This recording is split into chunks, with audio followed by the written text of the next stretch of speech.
Fala pessoal, vocês estão no podcast do Vitor, o melhor podcast de estudos, leitura e produtividade. Hoje, novamente, vou estar entrevistando o João. Eu falei agora igual o telemarketing, né? Vou estar entrevistando o João. Eu vou estar entrevistando. Pô, como é que tu vai Que bosta, né? fazer o canal de estudos falando assim, pô? Pois é, né, cara? Tô sendo um traidor do movimento. Mas enfim, é isso aí. Uhum. Hoje eu vou entrevistar novamente o João, que é um convidado manjado. E aí, João, beleza? Está preparado pelo episódio de hoje? Fala aí, tô preparado. Então, beleza. Hoje a gente vai falar sobre a vida e obra do autor James Clavell. Nem sei se eu falei certo. É isso mesmo que se fala? Cara, eu falo James Clavell, mas eu tava pensando se é Clavel, né? Se é Clavell, não sei, mas eu falo Clavell. Tá, então vamos de Clavell mesmo. Se a gente tiver errado, a gente continua errando até o final e pelo menos padroniza o erro, né, cara? É. Beleza. Cara, eu queria saber primeiro quem foi esse autor e como que tu conheceu o James Clavell? Porque assim, acho que além de você, eu nunca tinha ouvido falar dele e só fui descobrir mais um pouco sobre ele depois que tu começou a me falar. Então conta aí pra gente. Cara, eu acho injusto ele não ser tão famoso, né? Ele não é famoso no Brasil, porque todos os livros dele foram best-sellers, entendeu? Uhum. Nos Estados Unidos e como posso dizer, no Ocidente. No mundo britânico, né? No tá. Ocidente, mas principalmente nos países de língua inglesa, né? Sim, sim. Eu conheci ele, cara, tem um amigo nosso, né, que é o Alan, né? Tá lembrado dele. Uhum.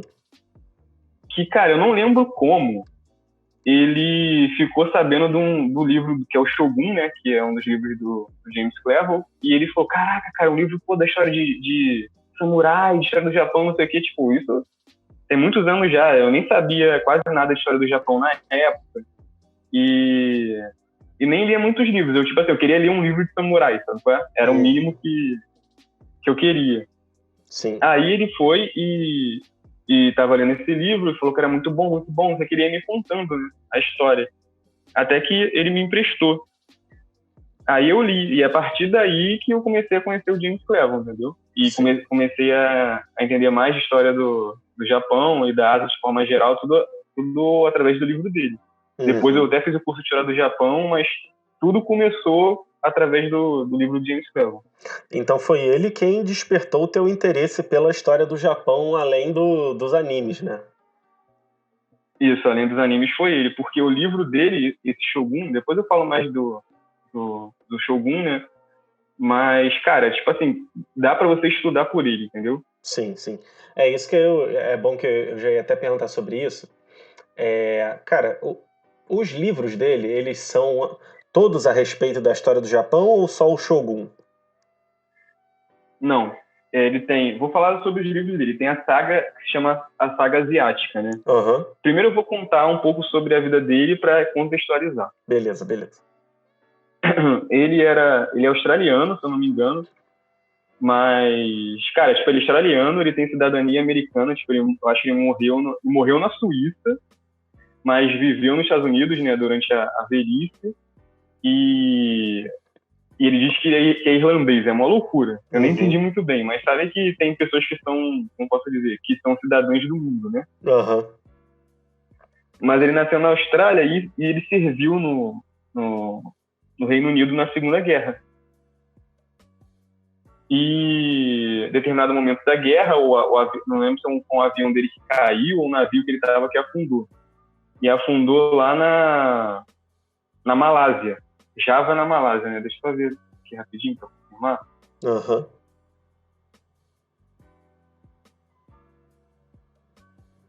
Na Malásia. E afundou, ele foi resgatado por uns holandeses. Olha que loucura a história do cara. Caraca! Só que, tipo assim, eles estavam já derrotados, né? Que o navio afundou e tal. E ele disse que, tipo, o comandante lá dos holandeses que resgatou ele foi, tipo, uma das piores pessoas que ele já conheceu. Uhum. Cara, mandou ele e o grupo dele, dos resgatados, né, irem para o combate mesmo sem armas, que já estavam sem armas, sem munição, cansados, com fome, etc, etc. Aí acabou, né, que obviamente eles foram derrotados, e ele foi capturado pelos japoneses. Uhum. e foi levado para uma prisão em Singapura, que era uma prisão ajustada pelos japoneses, né? Aqui também vai um bônus cultural aí do nosso podcast, né? Tipo assim, o Japão, na Segunda Guerra, ele ocupou vários e vários países da Ásia. Depois, quem estiver ouvindo a gente tiver interesse, bota no Google aí, bota Império Japonês durante a Segunda Guerra, que vocês vão ver a extensão do Japão na Segunda Guerra, cara. É uma parada incrível e que quase ninguém sabe sobre isso, né? Quase que ninguém que estuda o mínimo, né? Sobre esse assunto. Então, eles foram numa prisão na Singapura que era administrada pelos japoneses. Nessa prisão tinha ingleses, tinha franceses, tinha americanos, tinha gente do mundo todo, né? Dos inimigos dos japoneses. Sim.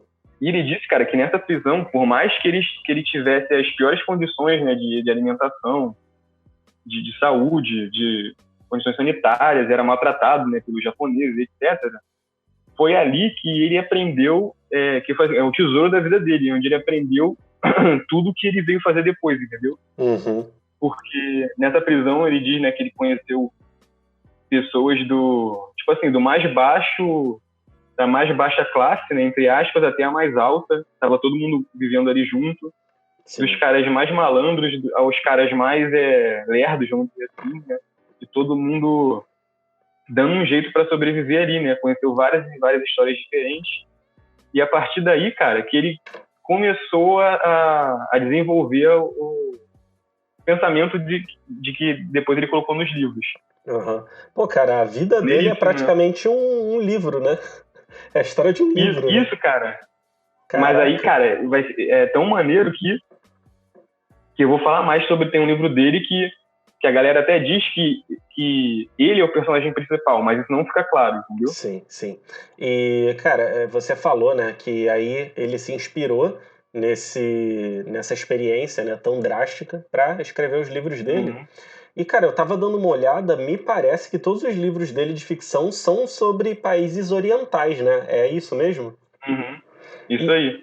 Isso por causa dessa vivência dele, que provavelmente ele teve contato, obviamente, não só com japoneses, né? Mas também com talvez outros orientais, né? Foi daí que ele despertou esse interesse pelo Oriente? Sim. Sim, e deixa eu aproveitar e perguntar uma coisa também. Esse Shogun, né, que você falou, tipo, você falou que dá para estudar pelo livro, certo? Sim.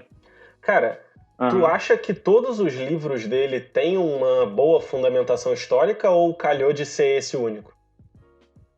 Não, todos têm. Uhum. Todos têm. Inclusive, cara, tipo assim, por exemplo, eu tô lendo o Gaidin agora, no momento. Não, deixa isso pra depois, quando eu for falar dos livros. Tá, beleza. Que aí eu vou falando livro por livro e vai ficar melhor assim. Beleza.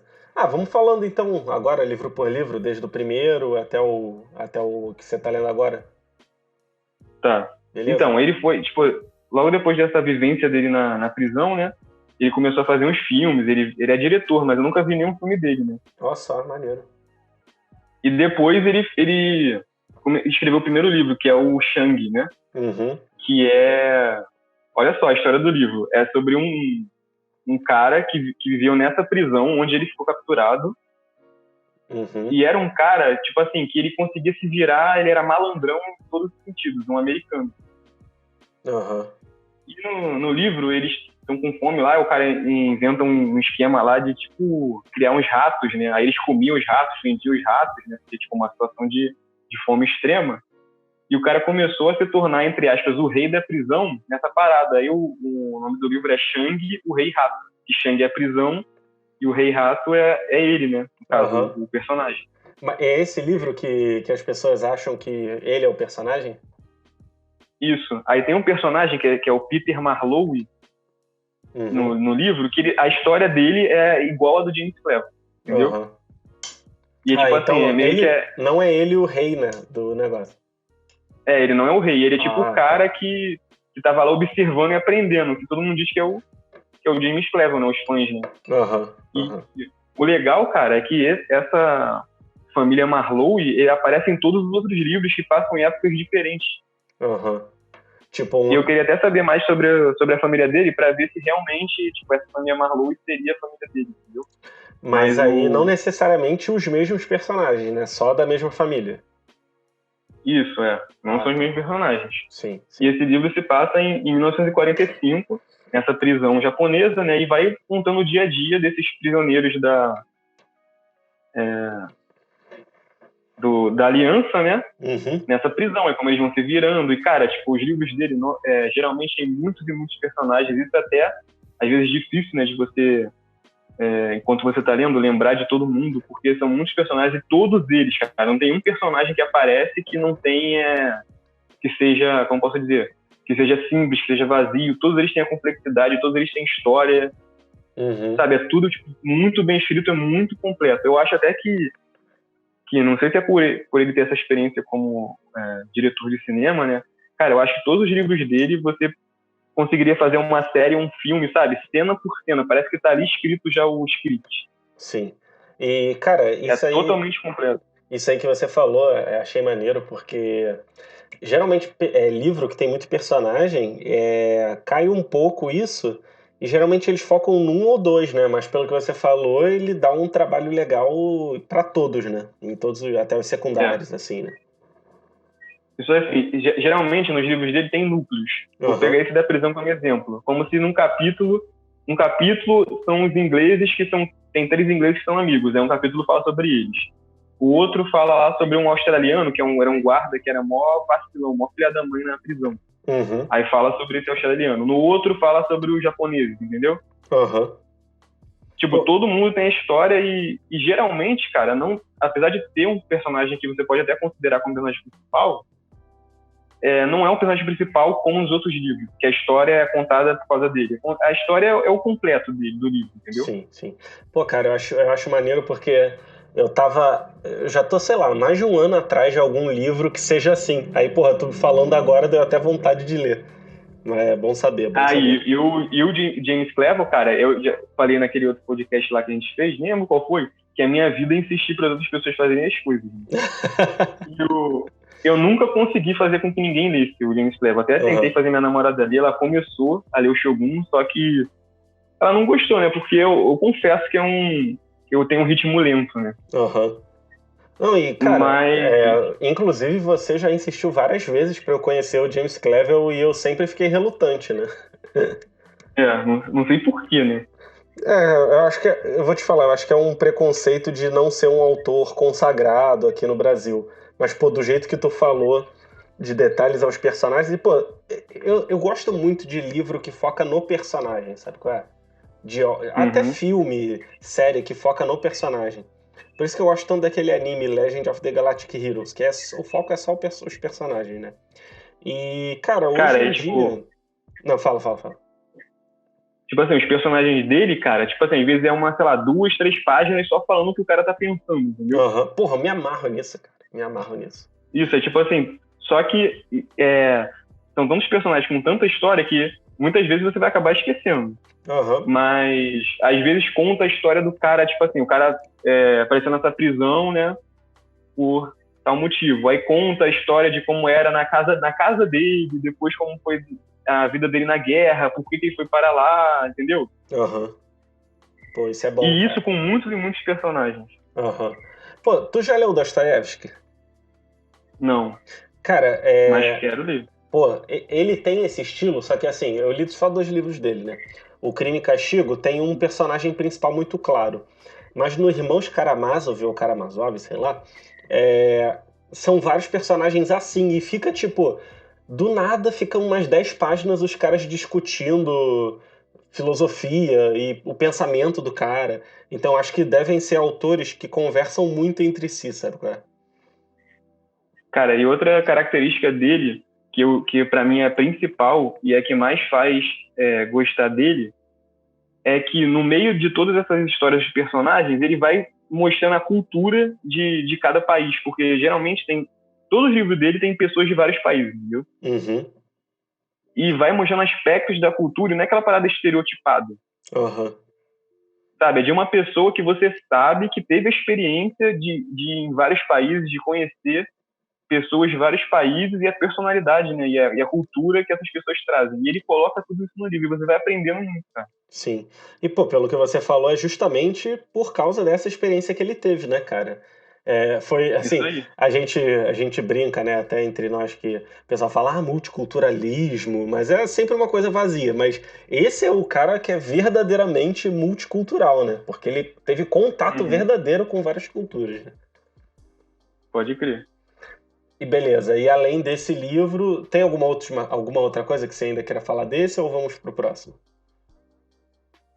Não, desse livro é um livro muito bom, ele conta o dia a dia da prisão e acho que a gente pode ir pro próximo. Esse é o primeiro livro dele e é o menor. Sim, Outra sim. característica é que todos os livros dele são muito grandes.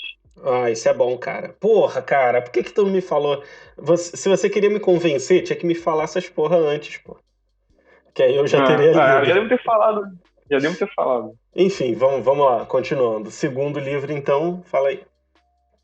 O segundo livro é o Taipan, que foi lançado em 1966 e ele se passa em Hong Kong em 1841, logo Uhum, depois da Guerra do Ópio. uhum, Ele mostra como posso dizer, entre aspas, a fundação de Hong Kong, entendeu?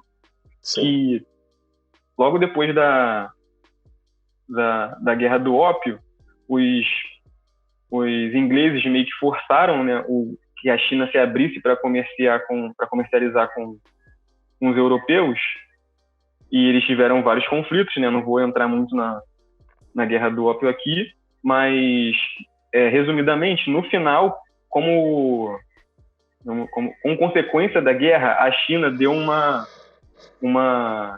pequena parte, né, de território, uma ilha, né, que é Hong Kong, para os ingleses. Uhum, E lá eles fundaram uma colônia. E no livro, o personagem principal, que é o Taipan, Taipan seria o chefe, o grande chefe, sim. que é um inglês, que é o grande chefe, né, o dono da maior companhia de comércio inglesa, britânica, né, que está Uhum, ali em Hong Kong. Então, ele meio que é o responsável por todos os acontecimentos da ilha, né? sim. Porque o cara que, tipo, naquela época, que era o comerciante, ele não era só um comerciante, ele, tipo, ele era respeitado, ele decidia tudo, às vezes até situações de militares, né? Como ele tinha muito poder, muito dinheiro, né? Ele tinha, como posso dizer, colocava o dedo ali e aqui, né? Uhum. Tinha influência política, etc, etc. Então, tudo que acontecia na ilha passava pela mão dele e dos grandes empresários. E o livro vai contando de novo o dia a dia dessa ilha, né? E mostrando o choque de cultura entre os ingleses e os chineses. Uhum. E, cara, tipo, aí você vai aprendendo mais sobre a história da China, sobre a Guerra do Ópio. Eu não sabia nada sobre a Guerra do Ópio, eu fui saber nesse livro. Aí depois eu fui estudar. Aí é bom, cara, E, porque a gente, quando tem contato com algum fato histórico por uma narrativa, né, de ficção, cara, às vezes isso prende muito mais na cabeça do que aquele conteúdo preto no branco do colégio, né? verdade.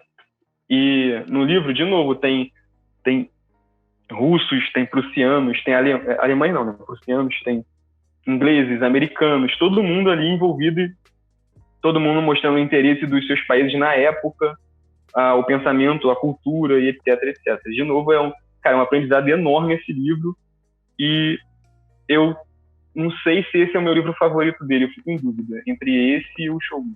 Aham.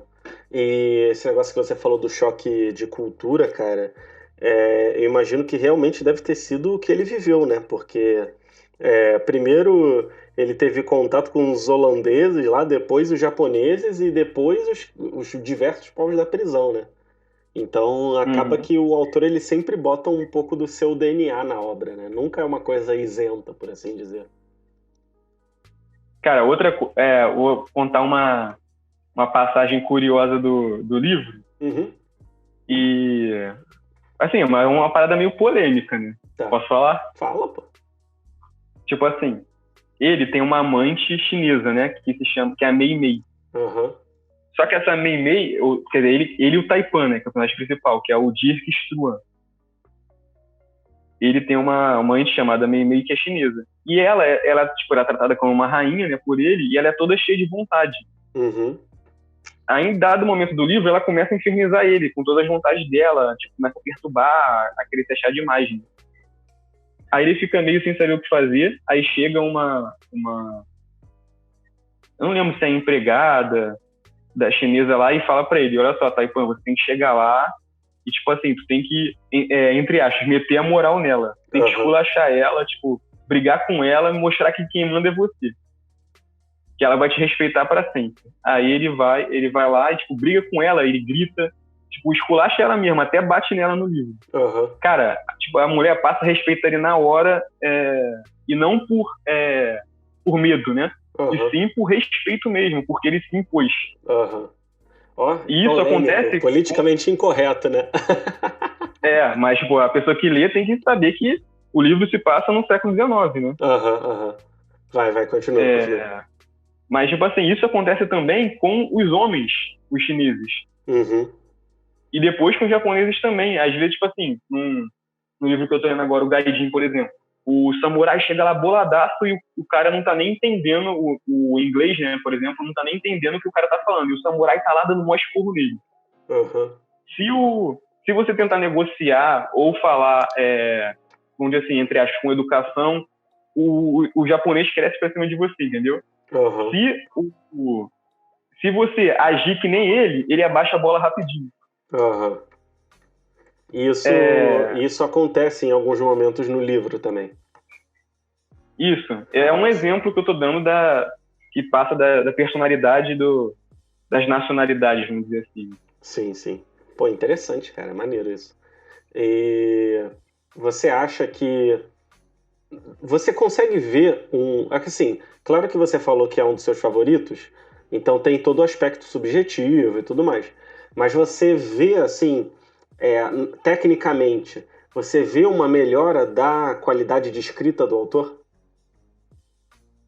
Sim, porque o Shang, ele é mais direto, vamos dizer assim. Ele é mais curto, então ele é mais direto e ele conta mais os acontecimentos, apesar de também ter um background muito grande, ele conta mais o que está acontecendo no momento. Sim. Já o Taipan, ele tem muito mais dessas características culturais, né, históricas. Muito mais do que o Shang. Talvez ele tenha perdido um tempo maior ali para fazer uma pesquisa bibliográfica, né, dos fatos da época. Isso. Ele viajou para vários desses países, para a China, e passou anos lá antes de escrever o livro. Pô, cara, como é que ele era oficial, assim, importante do governo, alguma coisa assim? Não, cara, ele lutou na Segunda Guerra, né? Depois ele ganhou um cargo lá como militar, mas eu acho que ele era rico, não consegui achar essa informação. Porque, pô, pra viajar assim, né? Pode ser até. Eu acho que ele era rico de nascença, e depois ele foi diretor de cinema, né? Então deve ter ganho dinheiro. Né? Possivelmente. Vamos lá. E aí, a terceira obra, qual que foi? Foi o Shogun, que eu acho que é o mais famoso, né? Sim. Cara, deixa eu só abrir um parêntese. Eu nem sei se você lembra disso, né? Que ali no Meier, né, que é um bairro do Rio, para quem não é aqui do Rio, eu vi num sebo, cara, um Shogun vendendo por tipo R$10. Bizarro, né? Enfim. Cara, deixa só eu pegar o livro aqui, que eu vou ler a primeira página que tem em todos os livros dele, só para você ter uma ideia, rapidinho. Beleza, vai lá enquanto eu falo com o pessoal. E é engraçado porque, cara, às vezes a gente vê os livros, né, no sebo, nas lojas, e a gente não dá muita bola, né, cara? E, pô, se eu soubesse que o livro assim é tão detalhado, tão rico, talvez eu até tivesse me interessado para comprar na época, né? Hoje em dia, certamente alguém já comprou, mas de repente eu consiga achar algum exemplar aí nos sebos da vida, né? Não sei se o João já voltou. Já voltou? Acho que não. Enfim. Voltei. Voltou? Ah, beleza. Tá. Conseguiu então, aí? O que eu vou ler peguei. Tem no início de todos os livros dele, para vocês entenderem como ele mexe com a história. Tá. Vamos lá, abre aspas. Não é história, mas ficção. Muitos dos acontecimentos não ocorreram, segundo os historiadores e os livros de história, que nem sempre necessariamente relatam o que de fato aconteceu. também não é sobre qualquer pessoa real que viveu ou teria vivido, nem sobre qualquer companhia real.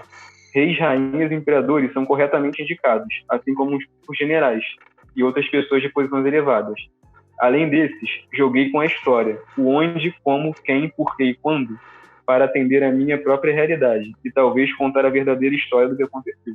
Maneiro, né? Caraca, e pô, isso bate completamente com o que o Olavo fala, né, cara?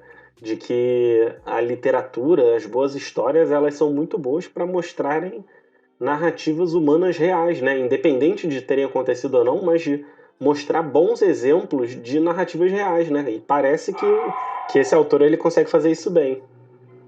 Isso aí, cara. E ele mexe com os personagens da história mesmo. Tipo, como eu acabei de ler, né? Os personagens vão dizer assim, por exemplo, a Rainha Elizabeth, ele fala o nome. Sim, sim. Mas um personagem que tá bem envolvido mesmo na história, como por exemplo o William Adams no Shogun, que é o William Adams foi um personagem uma pessoa que viveu, né? Depois eu falo mais sobre ele. Sim. Mas no livro se chama John Blackthorne, que ele tem a mesma história que ele, só que ele mudou o nome, que aí dá aquela liberdade criativa, né? Para poder mudar algum fato, algum detalhe na personalidade, né? E ele conseguir dar uma vida maior à narrativa. Isso. Por exemplo, o Ieyasu Tokugawa, que é o Shogun, no livro se chama Toranaga. Em vez de Tokugawa, é Toranaga. Mas é a mesma história. O Ishida Mitsunari, que é o personagem da vida real, no livro é Ishido. Entendeu? Ah, ele faz essas mudanças. Legal, legal. E aí, conta um pouco da narrativa do Shogun, então.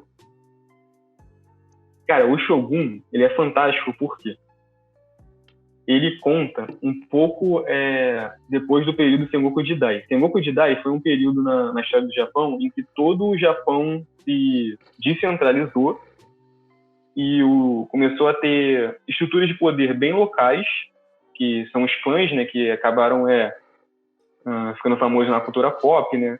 Tipo o Date, Takeda, o Isugi, eu estou citando mais famosos, né? Sim. Que tem animes, etc, etc. E o Sengoku Jidai foi o período de guerra total no Japão. Sim. Tipo, tinha guerra entre todos esses clãs e dentro desses clãs mesmo, entre clãs menores e por aí vai. Logo depois disso, o Oda Nobunaga, que é um dos, talvez um dos japoneses mais famosos, né, da história, sim, ele começou um processo de reunificação do Japão. Só que ele não queria usar o título de Shogun, porque naquela altura o título de Shogun já estava um pouco desgastado, vamos dizer assim. Sim. Não tinha muita credibilidade, né? Tu acha que eu devo explicar antes disso, para saber o que é Shogun, para as pessoas saberem o que é Shogun? Cara, por alto. Explica por alto, então. Por alto? Basicamente, assim, de forma bem simplória, o Shogun é o governante do Japão. O imperador cuida de assuntos espirituais, vamos dizer assim, e o Shogun cuida dos assuntos históricos. É como se fosse o governo e o, entre aspas, bem entre aspas, e o Papa, entendeu? Tipo Estado e Igreja, digamos assim, né? É uma analogia, né, gente? Não era a mesma coisa, né? Mas é uma analogia muito ruim, não pensem que é isso. É só para entender de forma simples. Se um dia a gente for fazer um estado do Japão, eu explico melhor. Beleza. O Shogun é o governante do Japão, ele vem ele é samurai, que é uma, entre aspas, uma aristocracia militar. Antes desse período do Sengoku Jidai, teve o shogunato era governado pelo clã Ashikaga, teve uma disputa de sucessão que teve várias tretas. A partir daí, o shogunato se despedaçou entre vários partidários, começou a guerra e começou o Sengoku Jidai. Porque o shogunato perdeu, entre aspas, a legitimidade de governar, entendeu? Sim, sim. A partir daí, todos os clãs começaram a guerrear, que foi essa história que eu contei agora, até o Oda Nobunaga, que começou o processo de reunificação do Japão. Ele morreu, que ele foi traído num episódio maneiríssimo da história do Japão, que também vale a gente fazer um episódio disso. E um dos subordinados dele, que é o Hideyoshi, também é um dos mais famosos da história do Japão, assumiu o lugar dele. Só que o Hideyoshi já estava muito velho. E ele não conseguia ter filho. Até que, pouco tempo, quando ele já estava quase morrendo, ele teve um filho, aí a galera até suspeita, né, de se o filho é realmente dele ou não e tal. Sim. Mas ele nomeou um conselho de 5 anciões para governar o Japão até o filho dele completar a maioridade. Uhum. Quando o filho dele completasse a maioridade, eles passariam o governo para ele.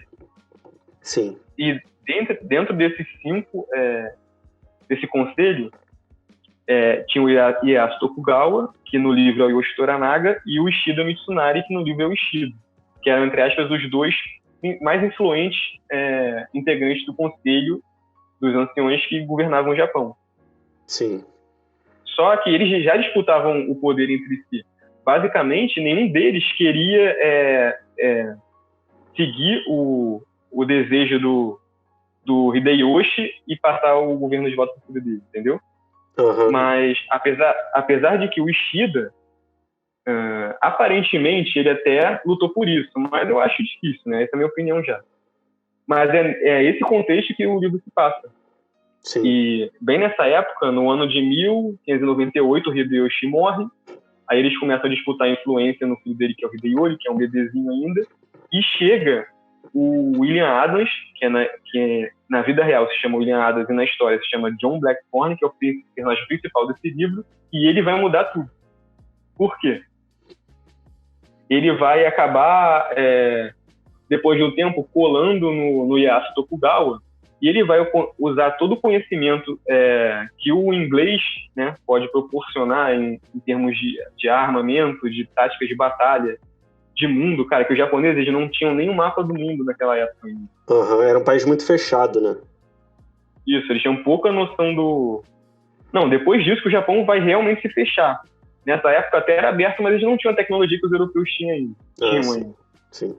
Então, o William Adams, né, que é o John Blackthorne, vai ensinar muita coisa para o Ieyasu Tokugawa, e isso vai fazer com que ele se torne o Shogun, né, que é o mais famoso Shogunato Tokugawa, que vai durar 200 anos até a restauração, mais de 200 anos até a restauração Meiji. Uhum. E, cara, o livro mostra tudo isso, entendeu? Sim.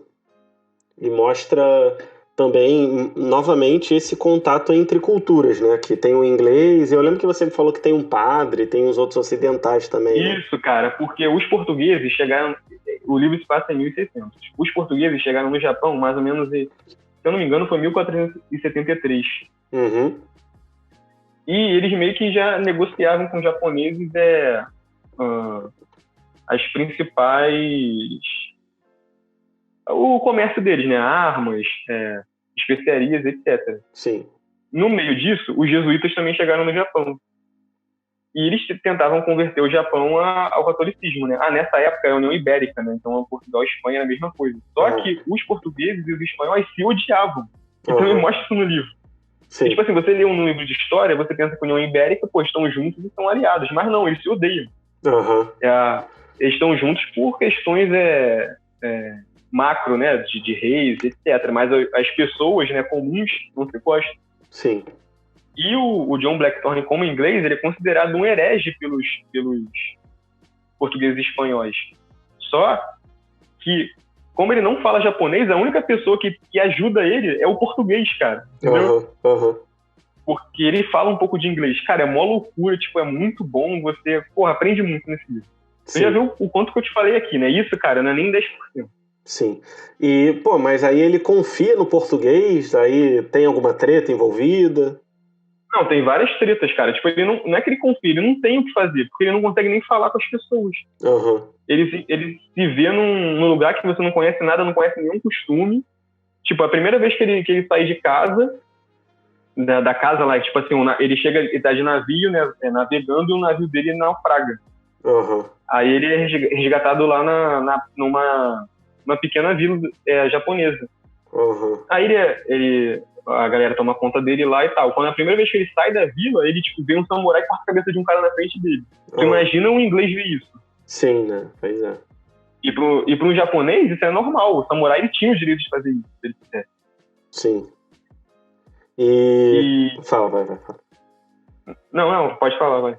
Não, eu ia falar que em relação a isso, né, de conflitos de cultura, tem um filme até que fala disso, que eu já até recomendei aqui, O filme Silêncio mostra um pouco da diferença de cultura, né? Só que ele pega mais o lado dos japoneses que eram cristãos e a diferença da visão de mundo. Cara, o filme Silêncio, ele é quase nessa época. Ele é um pouco antes, um pouco anterior. Ah, sim. Ah, bom, então é até um complemento, né, do livro. Isso aí é interessante. Podem ver esse filme, que é um filmaço. Sim. Mas eu recomendo, se a pessoa não tiver conhecimento de história do Japão, ler o Shogun antes e depois ver o filme. Boa. E aí o quarto livro, qual que foi? O quarto livro é o Casa Nobre, que é a continuação do Taipan. Só que ele se passa em Hong Kong em 1963. Ou 73? seja, 63, mais de 100 anos depois do Taipan. Sim. Mas é a continuação da história da Casa Nobre, que é a empresa do Taipan. Aí nesse livro já envolvem mais as operações da KGB em Hong Kong. Caraca, sinistro, hein? Dos comunistas, etc, e a luta contra os comunistas, FBI, tipo, quase um livro de espionagem, né? Sim.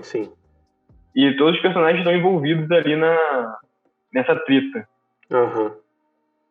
E aí... Ele é um livro muito bom, mas é o que eu menos gostei porque ele é mais atual, né? Eu gosto mais da história antiga. Sim. E nesse livro, você falou de agentes da KGB em Hong Kong. Nesse livro também tem conflito de culturas ou eles estão meio infiltrados assim mais naturalmente? Tem, só que já é mais não, é mais naturalmente, isso aí, mas ainda tem um conflito, tem vários costumes, cara, você vai aprendendo vários costumes dos chineses, né, dos europeus, por exemplo, tem a China, cara, né, que é a China comunista, né, ela tipo assim, ela é fechada para Hong Kong, tipo, o cara de Hong Kong não pode ir na China. Sim, entendi. Tipo, eu não sabia disso, eu fui sabendo no livro. Tem Macau também, que é a cidade portuguesa na China até hoje. Se você botar no Google aí Macau, você vai ver que tem nome de ruas em português, tem pessoas que falam português lá, tem católicos, etc. Tudo isso no livro. Pô, interessante. Cara, é muito bom. E até faz sentido, não, assim, faz até sentido ter um conflito de cultura, mas não ser tão grande, porque, assim, no século XX, muitos costumes já tinham se padronizado, né, entre os países. Então, eu imagino que, se a gente for para qualquer outro país no mundo, a gente vai estranhar, mas não como a gente estranharia, sei lá, nos anos 1600, 1700, né, se a gente fosse para outro país. Com certeza. Então... E outra coisa, cara, que eu esqueci de falar, é que, tipo assim, eu tô falando com os exemplos, eu tô dando mais exemplos da parte ocidental, mas diferentemente de várias e várias obras, a maioria das obras que envolvem culturas bem diferentes, cara, os japoneses, os chineses, os asiáticos, né, que são representados no livro, eles têm a mesma importância dos ocidentais, a mesma complexidade, a mesma história, o mesmo background, entendeu? Todos os personagens são valorizados, não é tipo assim, tu vai ver, sei lá, muitos filmes aí que tem, o cara chega no Japão, é sempre o americano no Japão e os japoneses são todos malucos, exóticos, estranhos, né, e é só o que o americano pensa deles, mas nesse livro não, entendeu? Também tem o que os japoneses pensam dos europeus. Por exemplo, outra parada polêmica que eu vou falar aqui, cara, tipo, os japoneses, eles são muito racistas, entendeu? Demais. Tipo assim, não vou dizer hoje obviamente é menos, apesar de ter vários problemas relacionados a isso ainda atualmente lá. Todos mas falam livro, que os japoneses, eles são muito fechados no povo japonês, né? Isso aí. Mas no livro, cara, eles têm nojo dos europeus, entendeu? Entendi. Já começa que o europeu é um cara fedido, sujo. Sim. Um cara horrível aos olhos dele, né? O japonês, desde essa época, que ele já tá entranhado, né, na cultura deles, até por motivos religiosos, a limpeza, né? Você vê que o japonês é quase um maluco por limpeza. Então ele tem nojo do europeu, e tudo isso mostra nessas histórias, entendeu? Pô, interessante, interessante. É aquela coisa, né? Os romances dele. E quando a gente fala romance, né, as pessoas têm que entender, não é que seja um livro de romance. Romance é o tipo de livro, né? Os romances dele são históricos e esse, assim, atualmente, né, ele é histórico, só que é meio que diferente das outras obras dele, né? Nesse É. sentido. Sim, sim, perfeito. E aí estamos no quarto, né? Aí agora como que seria qual seria o quinto livro? O quinto livro é o que eu ainda não li, só falta esse, que é o Turbilhão, Uhum, que é na Revolução Iraniana em 1979. Esse eu ainda não li, então é difícil falar, mas com certeza é nessa mesma vibe. sim. É em 89? Se passa em 79 na Revolução Iraniana. Ah, tá, tá. Então também é um É um livro. assunto, cara, que eu vou conhecer, porque eu pouco sei sobre a Revolução Iraniana. Eu vou conhecer lendo o James Cleveland, entendeu? Sim. E é um assunto que, cara, eu sabia, né, que tinha uma revolução no Irã, teve, né? Só que, Hum, pô, a gente nunca aprende isso em história, né? pode crer. É o tipo de coisa que é meio que deixado de lado. Porque geralmente quando a gente fala, beleza, anos 70, 80 é o quê? Guerra Fria, aí fala o quê? Muro de Berlim e Coreia, só, E né? Vietnã. E Vietnã e Vietnã. corrida espacial. Mas não se fala em Revolução do Irã, né? É bem interessante isso até. É. Tá, e aí o sexto, qual que é? O sexto é o último, é o Gaidin, de 1993, que ele lançou pouco antes de morrer, alguns anos antes de morrer. E ele se passa no Japão de novo, em 1862, Aham, pouco antes da restauração Meiji, que é o evento, né, que vai acabar com o shogunato e os samurais no Japão. sim. E vários E animes se passam nessa época, né, cara? vários e vários. Cara, eu ficava intrigado por que vários animes eram na restauração Meiji. Eu não entendia, por exemplo, a diferença entre Shogun e Imperador. Por que os caras do Shogun estavam lutando contra os caras do Imperador e vice-versa, e eu fui. Mas esse livro, diferentemente dos outros, eu já tô lendo sabendo da história, que eu já estudei. Né? Aham. Ah, sim. É bom que você Mas já tem eu o vejo, plano de cara, fundo, né? isso. Mas, cara, primeiros capítulos são uma aula, entendeu? É uma aula. Você pode pegar para você ler que você vai entender a restauração Meiji. Sim. Não precisa necessariamente você ter um conteúdo histórico antes. Você pode pegar que você vai entender, né? Não, assim, claro, óbvio que não pode ser uma pessoa que está completamente alheia a tudo, né? Aham. Tem que ter algum conhecimento de geografia, alguma coisa de história, mas você não precisa ser um especialista na história do Japão para ler o livro, né? Aham. Ainda mais se for um especialista regularizado pelo MEC. Aí com certeza, né? Não, esse Sim. eu não vou entender nada. Pois é, pois é. Peraí, esse aí é o que tu tá lendo agora? Tô lendo agora, eu tô no. Acho que acredito que eu tô em 70% do livro, porque são mais de mil páginas. Ah, bastante coisa, né? Porra, Uhum. caraca, eu não sabia que era grande assim. Bizarro, hein? Sinistro. Todos esses livros são assim, mais de 1000 páginas. Aham. Exceto o primeiro lá. Pô, cara, agora eu vou querer ler todos os livros dele. Puta merda, a gente vai ficar falando dele o dia todo, então. Pô, tomara, hein? Tá, Cara, e fala, o, fala. o Gaidin, ele conta a história de novo, né, lá tem o Taipan, que é da Casa Nobre, né, que é o chefe da Casa Nobre, etc.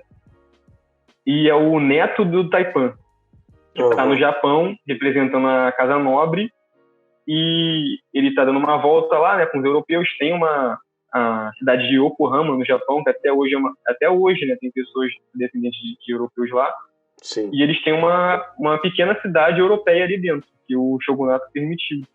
E eles estão dando uma volta lá de cavalo e tal, até que os samurais do nada aparecem e matam dois deles. Os Eles samurais o matam quê? dois, ferem o Ah, neto tá, do tá. Taipan, e aí Aham. começam as tretas políticas. Os samurais atacam o grupo, né? Aí Uhum. eles voltam para a cidade, o cara quase morre e tal, e aí começam as tretas políticas entre os europeus e os japoneses. Sim, sim.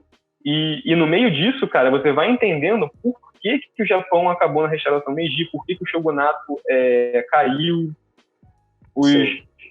o que pensavam os shishi, né, que eram entre aspas, o movimento político contra o shogunato. Sim. E, cara, tipo, é isso, é fantástico. Muito bom, cara, muito bom. Esse foi o último livro, né? Foi o último, né? Pô, interessante. Pelo que eu vi, então, pelo que você falou, assim, os livros dele, eles têm um foco muito grande em três coisas, assim, né? Nos fatos históricos, no pensamento dos personagens e no conflito de culturas, assim, né? Tem mais algum elemento que você acha que vale a pena se abordar, tipo, a gente destacar aqui? Não, acho que são esses três mesmo. Os livros são baseados nessas três. Ah, outro elemento, lembrei. Sim. Cara, no início eu achei. Na primeira vez que eu li o Shogun, né? Que foi o primeiro livro dele que eu li, eu fiquei até um pouco decepcionado, porque. Mas aí vai ter spoiler do final. Se bem que é história real, né? Então não é spoiler. Uhum. Mas. Como posso dizer? O livro dele, o foco é no processo e não no acontecimento. Sim. Todos os livros dele se passam antes de um grande acontecimento. Sim. E você fica lendo o livro inteiro querendo que o grande acontecimento aconteça, né? Por exemplo, tu vai ler o Gaidin. Esse eu vou, né, nem spoiler, porque eu não terminei de ler ainda, mas eu já imagino que seja assim. Uhum. Você começa a ler o Gaidin e você quer que comece a Guerra de Goshin, que vai ocasionar, que vai, como consequência, vai ter a restauração Meiji, a queda do shogunato e o retorno do poder do imperador. Sim, sim. Só que no livro dele, o foco é mais no processo, nas coisas que acontecem até chegar a esse ponto, e não no acontecimento em si. Sim, entendeu? Então, sim. provavelmente, o livro vai preparar todo o terreno e vai acabar. Pô, cara, é meio frustrante, mas a gente tem que entender também, né? Que, pelo visto, o foco do cara é outro, né? E é isso que acontece na maioria dos livros dele. No Shogun, por exemplo, que é a Batalha de Sekigahara, né, que é o final do livro, não, tipo assim, tu lê, o cara que tá acabando e não vai ter a guerra, vai estar acabando e não vai ter a guerra. Sim. E, tipo, não tem a guerra mesmo. Pô, entendeu? Triste, cara, triste. Mas, enfim, né, mas eu acho que, assim, assim, tem autor que retrata bem guerra e fato histórico, né, assim, tipo Tolkien, né, que não que seja fato histórico, né, mas, tipo, retrata bem a guerra. Mas, cara, acho que, pelo que você falou, o foco dele é nas relações humanas, né? Não tanto no fato histórico, na guerra, na revolução, né? Sim, sim. Porque é meio, cara, que tipo assim, a história todo mundo já sabe, né? Exatamente. Deveria saber. Né? O mais importante é a narrativa, né? E assim, eu sou muito partidário de que, cara, é até bom que em livros assim, beleza, você não toma spoiler, mas eu acho que em livros assim ricos, com bons personagens, boas histórias, você tomar spoiler até te ajuda na compreensão da obra, sabe?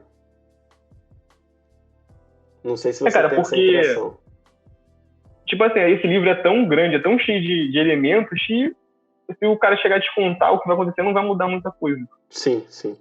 Pois é, cara. E além disso, é aquilo, né? Tipo, o cara que conhece a história real, ele sabe o que vai acontecer, né? Como eu posso dizer, na parte grande do livro, né? Mas nos detalhes, nos pensamentos dos personagens, nas relações humanas, né? Como você falou. Sim, sim. E na parada de cultura, né? Da diferença cultural entre os personagens, é aí que tá o segredo do livro, né? Sim, pô, muito bom, cara, muito bom. E aí, última pergunta, quem tiver vontade, né, quem tiver interesse, qual livro deve começar lendo? Cara, deve começar lendo o Shang, que é o mais curto, né, e mais fácil de ler do que os outros, né. Sim, sim. Eu comecei pelo Shogun, mas, tipo assim, se a pessoa for um leitor experiente, eu recomendo já começar pelo Shogun. O que eu vou começar vai ser o Shogun mesmo. Mas se for... É tipo assim, como se fosse o Senhor dos Anéis e o Hobbit, entendeu? Entendi. Vai depender de pessoa para pessoa, né? Se o cara estiver ali engatinhando, seria o Hobbit, né? Que seria esse outro. E aí, se tiver experiência, Senhor dos Anéis e o Shogun, né, no caso. Shogun. Beleza, beleza.